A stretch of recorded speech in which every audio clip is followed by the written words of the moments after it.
জীবনে আমি যাদেরকে বেশি গুরুত্ব দিয়েছি তারাই আমাকে সবচেয়ে বেশি অবহেলা করেছে। ভুল পথে যাত্রা আর ভুল মানুষকে ভালোবাসা, এই দুইটাই একটা মানুষের জীবন নষ্ট করে দেয়। আমি বলবো, তুমি শুনবে, এটা ভালো সম্পর্ক। তুমি বলবে, আমি শুনবো, এটা আরো ভালো সম্পর্ক। আমি কিছুই বলবো না, কিন্তু তুমি সব বুঝে যাবে, এটাই হলো সত্যিকারের সম্পর্ক। ভালো সম্পর্ক তখনই তৈরি হয় যখন কেউ তোমার অতীতকে গ্রহণ করে, বর্তমানকে সমর্থন করে, তোমাকে ভালোবাসে আর ভবিষ্যতের জন্য উৎসাহ দেয়। প্রচুর ভালোবাসা একদিন প্রচুর ভালোবাসায় পরিণত হয়। কথা বলার জন্য সময় নয়, ইচ্ছার প্রয়োজন। পরিস্থিতি যখন মানুষের বিপরীতে যায়, তখন হেসে সব মেনে নেওয়া ছাড়া আর কোনো উপায় থাকে না। বন্ধু বান্ধবী আপনজন বলে এখন আর কিছু হয় না। এখন সবাই স্বার্থের সম্পর্ক তৈরি করে। ভেবে দেখলে আমরা প্রত্যেকেই কিছু না কিছু স্বার্থের জন্য সম্পর্ক তৈরি করি। তাই তো এখনকার সব সান্ত্বনা বাণী কেবল অন্যকে দেওয়ার জন্য, নিজের জন্য নয়। বছরের পর বছর ধরে একটা মানুষকে কখনোই ভালো লাগতে পারে না। যদি ভালো লাগে তবে সেটা ভালো লাগা না, সেটা আসলে ভালোবাসা। যে ব্যক্তি তোমাকে সত্যবাদী বলে বিশ্বাস করে, তার সাথে মিথ্যা কথা বলা নিকৃষ্টতম বিশ্বাসঘাতকতা। আপনার বউ চাকরি করুক বা নাইবা করুক, প্রতি মাসে তার হাতে কিছু টাকা দিয়ে বলুন, এই টাকাটা তোমার ইচ্ছে মতো খরচ করো, আমি হিসেব নেব না। বিশ্বাস করুন, মেয়েটি কখনোই ইচ্ছে খুশি মতো খরচ করবে না, বরং আপনার বিপদের দিনে সেই সবার আগে এসে পাশে দাঁড়াবে।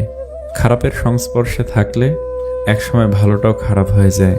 আমাদের বয়স বাড়ার সাথে সাথে ইগো বাড়ছে, ভালোবাসার মানুষের সংখ্যা কমছে, কাছের মানুষেরা ছেড়ে যাচ্ছে, আপন মানুষ ঠকাচ্ছে, এটাই বাস্তব সত্য।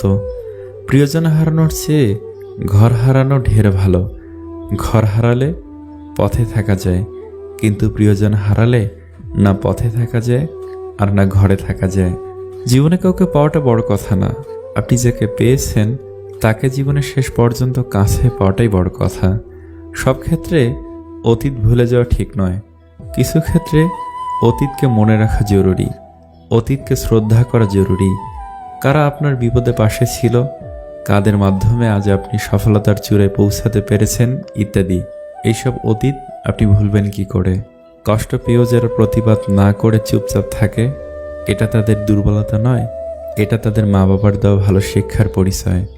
স্বার্থের টানে আত্মীয় স্বজন সন্তান সবাই হয়তো ছেড়ে চলে যায়, কিন্তু স্বার্থের জন্য স্বামী স্ত্রীরা একে অপরকে খুব কম ছেড়ে যায়।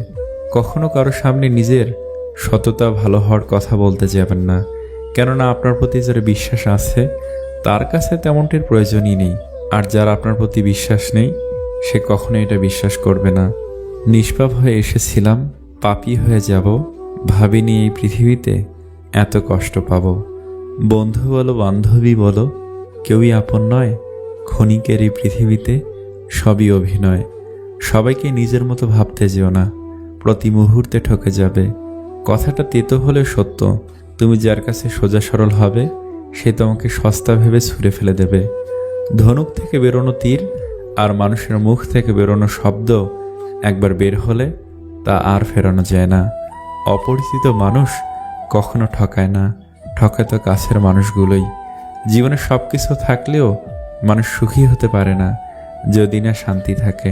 তোমার মূল্য যে বোঝে তাকে কখনো অবহেলা করো না, তোমার গুরুত্ব যে বোঝে ভুল করেও তাকে ছেড়ে যাওয়ার কথা ভেবো না।